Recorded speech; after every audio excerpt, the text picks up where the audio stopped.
നമസ്തേ. മലപ്പുറം ജില്ലയിലെ മാറഞ്ചേരി പഞ്ചായത്തിൽ മാർച്ച് 8 ഞായറാഴ്ച കാഞ്ഞിരമുക്ക് തോന്നിക്കുറുമ്പക്കാവ് ഭഗവതി ക്ഷേത്ര മൈതാനിയിൽ നടക്കുവാൻ പോകുന്ന ഹിന്ദു ഏകതാ സംഗമത്തോടനുബന്ധിച്ച് ധർമ്മരക്ഷാ റാലി സംഘടിപ്പിച്ചു. മാറഞ്ചേരി സെന്ററിൽ നിന്ന് ആരംഭിച്ച റാലി തോന്നിക്കുറുമ്പക്കാവ് ക്ഷേത്ര മൈതാനിയിൽ സമാപിച്ചു.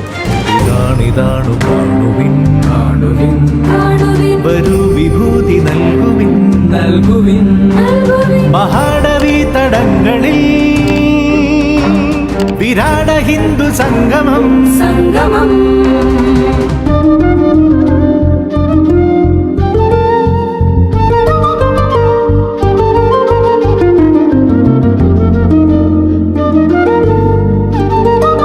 Programme convener A Sunilkumar flag off ചെയ്ത ധർമ്മരക്ഷാ റാലിക്ക് Maranchery panchayat convener A P Saneesh Tharayil, Surendran Pazhanji, K P Parameswaran തുടങ്ങിയവർ നേതൃത്വം നൽകി. കേരളത്തിലെ ഗ്രാമങ്ങൾ കേന്ദ്രീകരിച്ച് നടക്കുന്ന ഹിന്ദു ഏകതാ സംഗമം ഐക്യത്തിന്റെയും ആത്മീയ ഉണർവിന്റെയും ശക്തമായ സന്ദേശമാണ് നൽകുന്നത്. മാറഞ്ചേരി പഞ്ചായത്തിൽ മാർച്ച് 8 ഞായറാഴ്ച വൈകുന്നേരം 3:30 കാഞ്ഞിരമുക്ക് തോന്നിക്കുറുമ്പക്കാവ് ഭഗവതി ക്ഷേത്ര മൈതാനിയിൽ നടക്കുവാൻ പോകുന്ന ഹിന്ദു ഏകതാ സംഗമം വിശ്വബ്രഹ്മ ശങ്കരാചാര്യ പീഠാധീശ്വർ ധണ്ഡസ്വാമി സംപൂജ്യ സാധു കൃഷ്ണാനന്ദ സ്വാമികൾ ഉദ്ഘാടനം നിർവഹിക്കും. സംഗമത്തിൽ മഹാമാഘ യജമാനനും ഗുരുവായൂർ സായി സഞ്ജീവനി ട്രസ്റ്റ് മൗനയോഗി ഹരിനാരായണൻ സ്വാമികൾ അനുഗ്രഹ പ്രഭാഷണവും രാഷ്ട്രീയ സ്വയം സേവക സംഘം വിഭാഗ് സേവാ പ്രമുഖ് കെ വി രാമൻകുട്ടി മുഖ്യപ്രഭാഷണം നടത്തും. തുടർന്ന് ആരാധന സഭയും പൊതുസമ്മേളനവും മെഗാ തിരുവാതിരയും ലളിതാ സഹസ്രനാമജപവും കൂടാതെ നിരവധി കലാപരിപാടികളും സംഗമവേദിയിൽ അരങ്ങേറും.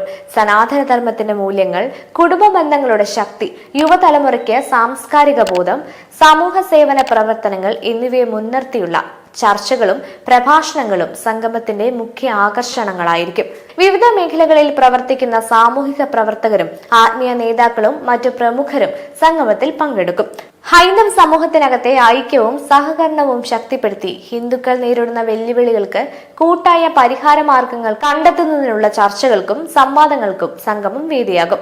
കുടുംബ മൂല്യങ്ങൾ, ധാർമ്മികത, ദേശസ്നേഹം, സാംസ്കാരിക പൈതൃക സംരക്ഷണം തുടങ്ങിയ വിഷയങ്ങൾ മുൻനിർത്തിയാണ് പ്രഭാഷണങ്ങളും സെഷനുകളും സംഗമത്തിൽ ക്രമീകരിച്ചിരിക്കുന്നത്. ഹിന്ദു ഏകതാ സംഗമം സമൂഹ ഐക്യത്തിന്റെയും സാംസ്കാരിക ബോധവൽക്കരണത്തിന്റെയും പുതിയ അധ്യായമാകുമെന്ന് തന്നെയാണ് സംഘാടകരും വിവിധ സാമൂഹിക സാംസ്കാരിക രംഗങ്ങളിലെ പ്രമുഖരും വിലയിരുത്തുന്നത്. ഹിന്ദുക്കളുടെ ആത്മവിശ്വാസം വർദ്ധിപ്പിക്കുക, സനാതന ധർമ്മത്തിന്റെ മൂല്യങ്ങൾ പുതുതലമുറയിലേക്ക് എത്തിക്കുക, വിദ്യാഭ്യാസം, സാമൂഹിക സേവനം, സാംസ്കാരിക സംരക്ഷണം എന്നിവയിൽ കൂടുതൽ സജീവ പങ്കാളിത്തം ഉറപ്പാക്കുക എന്നതാണ് സംഗമത്തിന്റെ മുഖ്യ ലക്ഷ്യം. ഹിന്ദു സമൂഹത്തിന്റെ ഉന്നമനത്തിനും ആത്മബോധത്തിനും ശക്തമായ നിശാബോധം നൽകുന്ന ഈ സംഗമത്തെ ഹൃദയപൂർവ്വം അഭിനന്ദിക്കുന്നതായും കേരളത്തിലെ സാമൂഹിക ഐക്യത്തിന് ഇത് പുതിയ ഉണർവ് നൽകുമെന്ന പ്രതീക്ഷയും വിവിധ വൃത്തങ്ങൾ പങ്കുവയ്ക്കുന്നു. നൂറ്റാണ്ടുകളായി സഹവർത്തിത്വവും സഹിഷ്ണുതയും പുലർത്തി മുന്നേറിയ ഭാരതത്തിന്റെ ആത്മീയ പാരമ്പര്യത്തിന് ശക്തി പകരുന്ന ഹിന്ദു ഏകതാ സംഗമം ഹിന്ദു സമൂഹത്തിനകത്തെ ഐക്യവും പരസ്പര ബഹുമാനവും കൂടുതൽ ഊട്ടിയുറപ്പിക്കുന്ന വേദിയാകുമെന്ന പ്രതീക്ഷയാണ് ഓരോ സനാതന ധർമ്മ വിശ്വാസിക്കും.